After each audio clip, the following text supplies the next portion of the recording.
Hello, welcome everyone. Thank you for joining us tonight as we continue this amazing theme of You Fool. And I do want to go ahead and thank for everyone for being here tonight. Also, to special welcome to our new viewers. Again, newarkupc.info. That is where you want to go ahead and get all your information about our small groups, weekly themes, and of course, our wonderful treasure trove of archives that you can go back and re-listen. I'm going to be go ahead and introducing Caleb, and he's going to be talking about the foolishness of waiting.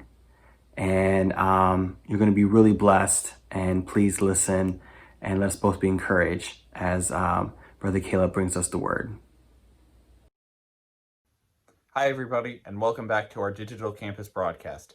Tonight, we're going to be continuing in our series, You Fool, based on 1 Corinthians 3, verse 18, which says, "Stop deceiving yourselves. If you think you are wise by this world's standards, you need to become a fool to be truly wise." So tonight, I'll be talking about the foolishness of waiting. I'd like to start with a verse passage from the Psalms, and it's Psalms 27, verses 11 through 14. It goes, "Teach me how to live, O Lord. Lead me along the right path. For my enemies are waiting for me. Do not let me fall into their hands. For they accuse me of things I've never done. With every breath they threaten me with violence. Yet I am confident I will see the Lord's goodness while I am here in the land of the living. Wait patiently for the Lord. Be brave and courageous. Yes, wait patiently for the Lord." And I'd like to point out that phrase there, "wait patiently for the Lord," shows up twice in verse 14. It's put differently in different translations. So in the NET, it actually says, "rely on the Lord." In the Message, it says, "stay with God." Now, you might look at these different translations and go, oh, well, they're kind of saying it in different ways, right? They mean different things. Wait patiently for the Lord, rely on the Lord, stay with God, those mean different things, right? Well, not exactly. They're a lot more similar in meaning than you would think, but I'll unpack that later. Now I'm going to go to the story of a couple of the patriarchs of the family of Israel.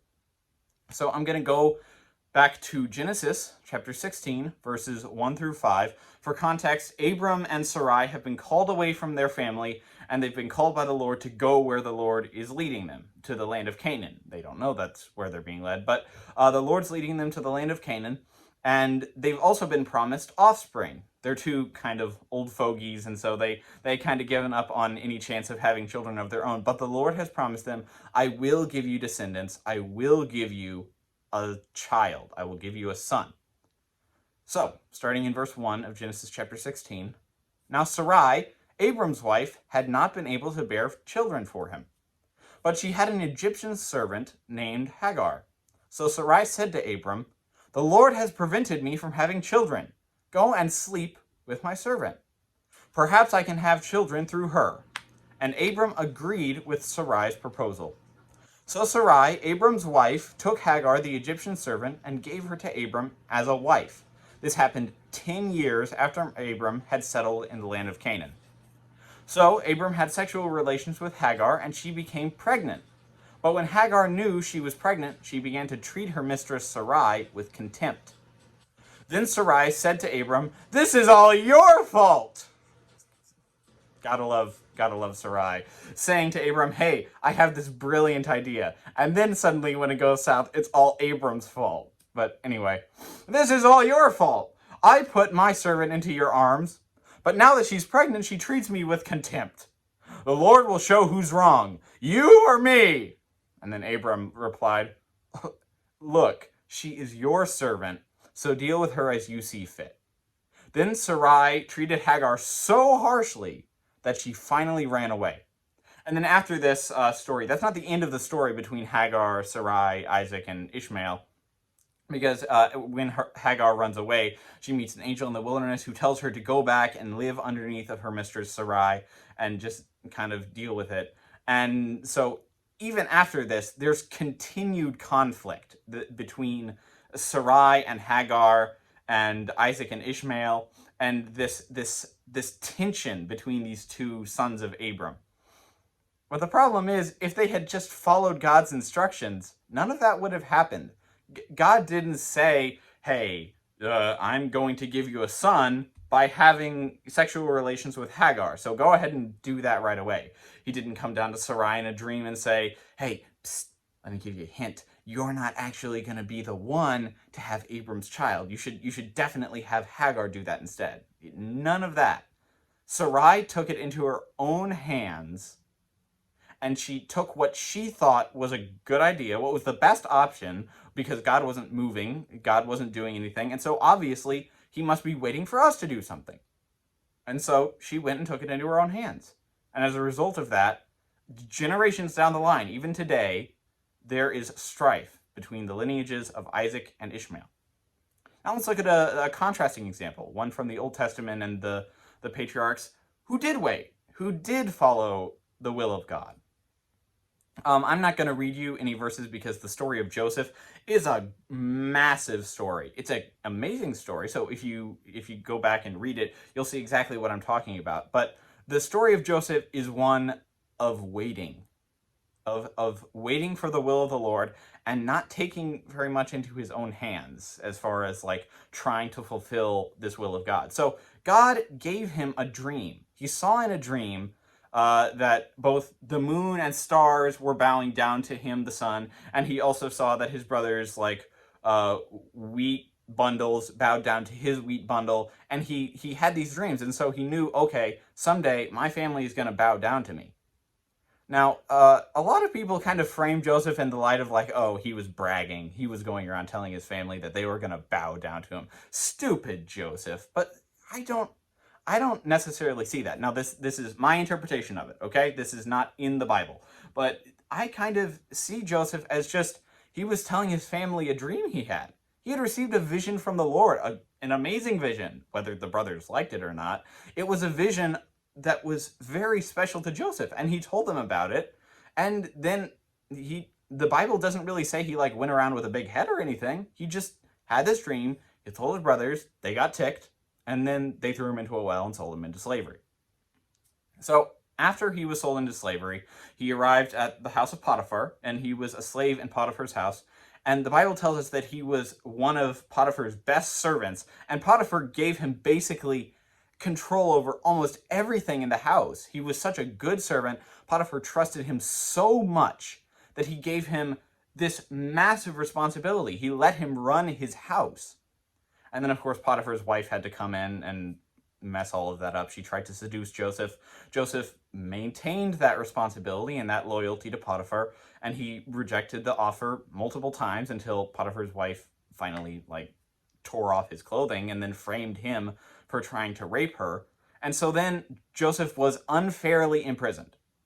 And at this point, Joseph could so easily have gotten down in the grumps and just said, oh, I'm gonna go eat worms. Nothing's going right. First, I tell my brothers a dream, and it was a good dream, man. And then they sold me into slavery, and now I'm going along with this whole slave thing. I'm doing my job. I'm being a good slave and a good servant.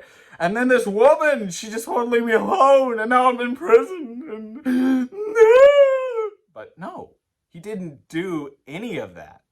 The Bible tells us that when he was in prison, he again gained the trust of who he was under. He gained the trust of the warden, and the warden gave him tons of responsibility in the jail. Think about that. The warden gave a prisoner responsibilities in the jail. How nuts is that? You don't see that usually. You don't go into a prison with a bunch of scum and lowlife and criminals and all that, and then you go and point at a criminal and say, hey, you, run this prison. That doesn't usually happen. So this shows, again, that Joseph is taking what he has, and he's taking what's set before him, and he's working at it with all that he can, and serving God, and working for the glory of God. And when you go throughout this passage and the story of Joseph, you also don't see a whole lot of instruction from the Lord. You just see him going about and doing things. It's nothing like when he was thrown into prison, he cried out to God, and God said, "Be responsible in prison, and I will elevate you." No, none of that. He just gets thrown into prison, and he starts doing the right thing. So then he has, of course, the whole dream scenario where the baker and the cupbearer of Pharaoh are in prison, and so Joseph tells the cupbearer, "Hey man, you're gonna be the cupbearer for Pharaoh again, and Pharaoh will welcome you back and forgive your crime. You baker, now don't lose your head when I tell you this, but so that didn't end very well for the baker. But the cupbearer got out, and Joseph told him, "Hey, please, if you get to Pharaoh's court, tell him that I'm innocent and that I'm locked up in here for a crime I did not commit." And the cupbearer's like, "Oh yeah, man, yeah, thank you so much." And so the cupbearer gets out and forgets totally about Joseph until Pharaoh has a dream, and all of his wise men go, "Oh, I don't know." But then the cupbearer remembers Joseph, calls him in, tells him, "Hey, dude, the Pharaoh has a dream, and I know you are the dream master. So could you please help us out here?" Joseph says, "Well, okay, God, help me out here." And so God tells him the 7 years of prosperity and the 7 years of famine and all that. And then Pharaoh, makes him basically the next level under Pharaoh. Everything in Egypt was run according to how Joseph said it. So he went from happy at home to being in a well, and then he was sold into slavery by his own brothers, no less. That's got a sting. And then he was in a good place in the house of Potiphar, and that was ruined for him as well. He was thrown into prison. And then he attained some responsibility and some authority in the prison, which must have been fairly nice. And then he thinks, "Yes, I'm finally going to get out." And then he doesn't get out for a very long time. But then he finally gets out, and suddenly he's the lord over all of Egypt. And then, under Pharaoh. But Joseph was the only person under Pharaoh, which meant that Pharaoh could tell him to do anything, and Joseph would do it. So he had all the responsibility in Egypt, and he set up this 5 bullet point plan for saving Egypt and all of that. And then, of course, down the line, his brothers come to him in the time of famine for wheat. They don't realize it's Joseph. Joseph says, "Ayo!" And his brothers are like, "Ah!" But Joseph's like, "Okay, calm down. I'm not going to kill you. I've forgiven you. What you meant for evil, the Lord worked for good." So moving back to the waiting thing, Joseph never at any point here took the initiative into his own hands. He didn't become, the Bible doesn't tell us that he became proud over his brothers and commanded them to bow down to him.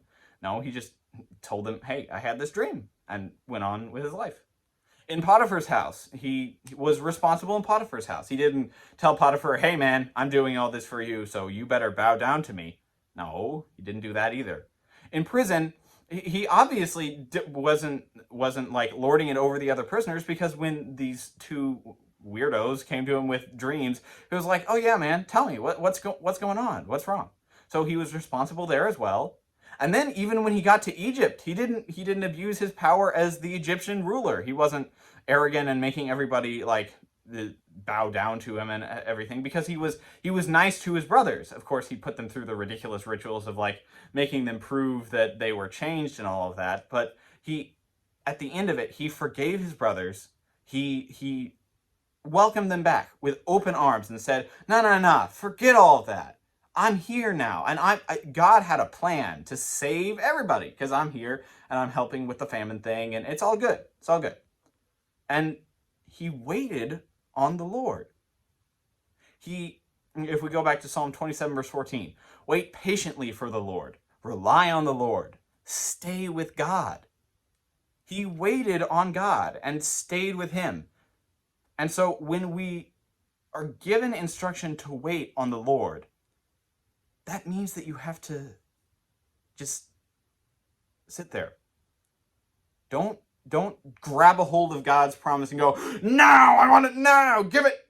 Because when Abram and Sarai did that, that turned out very, very poorly for them.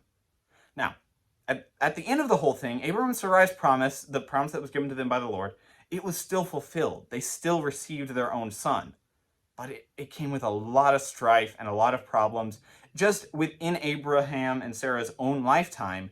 And then, of course, generations down the line, because there's still conflict there. But Joseph waited on the Lord. He did not take matters into his own hands. He did not, he didn't lord it over everybody else. He served the Lord, and he was faithful to the Lord. And he did the best that he knew how to do in everything that his hands were set to do. And he waited on the Lord. I have my own little personal story about waiting. So a couple years back, my family knew that, well, my family, meaning my mom and dad, they knew that I'm very musical. And so they were kind of looking at different musical tracks that I could maybe take academically. And so we looked at the University of Delaware music program, and the problem there is that it's classical music. And if y'all know me at all, y'all know I'm not the classical pianist. You can take Chopin and just forget him, because I'm not that kind of pianist. But so we looked into that. That was not the track. I said, nah. But then I looked into Berklee College of Music up in Boston. And my parents were a little reticent, understandably. Berklee is a very secular school. It's not a Christian school at all. And so they were like, okay, let's look into this. They didn't just tell me no outright, because that would just be, it would be foolish to not explore your options just a little bit and then pray about it and ask God. So they said, hey, let's explore our options. Who do we know who has experience with this? And so our good friend Jeff Brickle from Urshan Graduate School, we've had him here, if you all remember.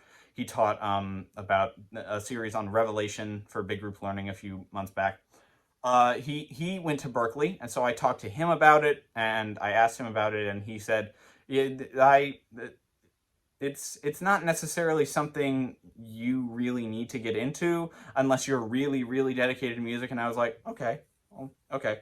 And then there was one other person who I consulted with, Sister Kathy Hernandez. Sister Kathy Hernandez is the mother of Charity Hernandez, who I knew through quizzing. So I asked Charity, hey, I know your mom went to Berklee. Can you ask her if I could maybe ask her a couple questions about it? And Charity was like, oh yeah, sure. So at Nationals, me and Sister Kathy, we just had a little talk, and Sister Hernandez said basically the same thing as Brother Brickle, in that it's not really the healthiest environment for a Christian. If you were to go there, you would need to have very, very strong roots, and you'd really need to remember why you were there. And so it was basically kind of a no on all fronts. And I was okay with that. I accepted that. I was just exploring my options. And so I said, okay, thank you. Thank you for the talk. And then she said, here, let me pray for you. Let me pray for you that God will send you a teacher, that God will give you what you need, that God will bring to you a person who can really help you develop in what you want to be and where you need to go in your musical development. And so we prayed, and I thanked her, and then I was like, yeah, I want a teacher. And so then after that, I was kind of a little anxious about it. Not anxious in the negative sense, but anxious as far as ooh, let's go. Come on, let's do this. And so I waited, and I prayed about it, and I said, hey, God, where's there a teacher? Should I go looking for somebody? Nothing. No response. He didn't even give me a no. He just sat there silent. And so I was like, oh, okay. How about now, God? After a few months had passed, nothing. And so time keeps going on. I go down to Paraguay. There's really nobody there. I come back. Then we hit quarantine. And then a few months ago, we had a man on our Friday Night with Friends named Randall DeMerchant. He's a good friend of Desi's. He was with Desi when he attended Urshan Graduate School, and Randy was there as well. And he was on our broadcast, and he and my parents had actually interacted when we were looking at the classical tract for the University of Delaware education. And I remembered that, and then Rachel sent Mom a text one day, a couple days after that Friday Night with Friends broadcast, and she said, hey, is Caleb taking lessons? Is Caleb taking lessons? And Mom said, Caleb, Rachel texted you. And so I texted her back, and I was like, no, I'm not taking lessons at this point. And so Rachel says, oh, Randy is giving lessons. Randy is giving lessons and teaching people. So if you're interested, you should definitely reach out. And so I did. I reached out. And now for a couple months now, I have been taking lessons with Randy DeMerchant. I am even taking classes with him and currently working on a jazz audition, because in my education at University of Delaware, I might want to go into like an area concerning jazz or rhythm and blues or something like that. That's what I'm interested in historically and musically. And so I just, we're working on my entrance audition into the jazz program at University of Delaware. If I had really grabbed at that promise, if I had grabbed at that prayer that Sister Hernandez prayed over me, I might not have gotten into taking lessons with Randy at all. I might have gone for somebody who had less experience, with somebody who was less interested in what I'm interested in, with somebody who had the wrong mindset about music, because Randy is a Pentecostal, he's a good Christian, and he understands that worship is for the glory of God. And so he's teaching me everything that he's teaching me in that mindset, that this music is to worship God, and we're both coming from the same mindset. And if I had just reached a little too hard at that, like gone and searched for teachers, and the first teacher I found, like, okay, God, okay, if I open Google, okay, the seventh result, put in the seventh result the person who you want to teach me, boop. If I'd done that would not have been something that God had told me to do. I would not have been waiting on the Lord. I would not have been relying on the Lord, because to take that all into my own hands, that would have been relying on myself. That would have been taking it into my own hands and taking it into my own like machinations and strategies to find the will of God. But when God has a will for you, he's not just going to let you sit there forever. He's not just going to give you a promise and then let it come back void. When God tells you something, when God gives you a word, it's worth waiting for.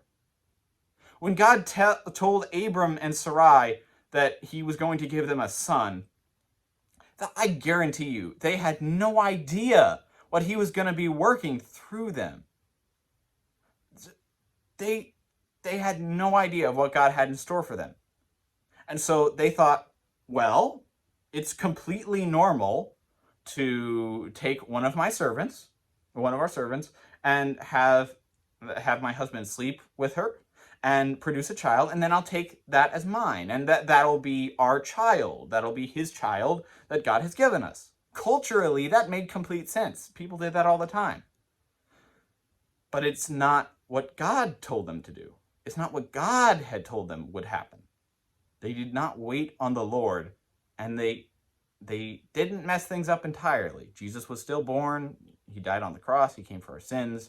The nation of Israel was born through Abraham and his descendants, but things got a little messy. If you look in the Bible, the Ishmaelites are referred to a lot of times as one of the opposing people that fought with the Israelites. The Ishmaelites came from Ishmael, that son of Hagar. So when we are told to wait on the Lord, it means that we have to rely on him. It means that we have to stay with him. It means that we have to sit there and just let things happen. And you might be saying, oh my, what? That doesn't make any sense. You can't just wait there and you have to seize the day, take it into your own hands. Like, God helps those who help themselves. That's not from the Bible. We have to embrace this foolishness of waiting, because it doesn't make any sense in an earthly mindset. But to God, it makes all the sense in the world, because he sees all the pieces. He sees everything that's going on. He is working, and he's laying a path for you. And if you'll just wait on him, everything will turn out better than you could possibly imagine. Thank you, everybody, for tuning in tonight. I hope that this message helps you to get more into a mindset of waiting on the Lord. I know I definitely need to do that some more. So with that, I bid you a good night and have a good evening. Bye. Thank you, Caleb, for bringing us the word. And I always identify with Abraham. I feel like I don't like waiting, and my solutions always seem to be the worst thing ever. So maybe I should listen to God and wait. But thank you for giving us that word, Caleb. Again, I want to thank you for joining us. Again, newarkupc.info, where you can find all kinds of information about who we are, prayer requests, baptismal requests. Please partner with us in giving. If you love what you see and you support this ministry, please go ahead and partner with us in giving. And I do want to go ahead and remind everyone to like and share these videos so that your circle of friends and your community are also blessed by these videos. Thank you so much. Please have a safe holiday and looking forward to seeing you folks online. God bless.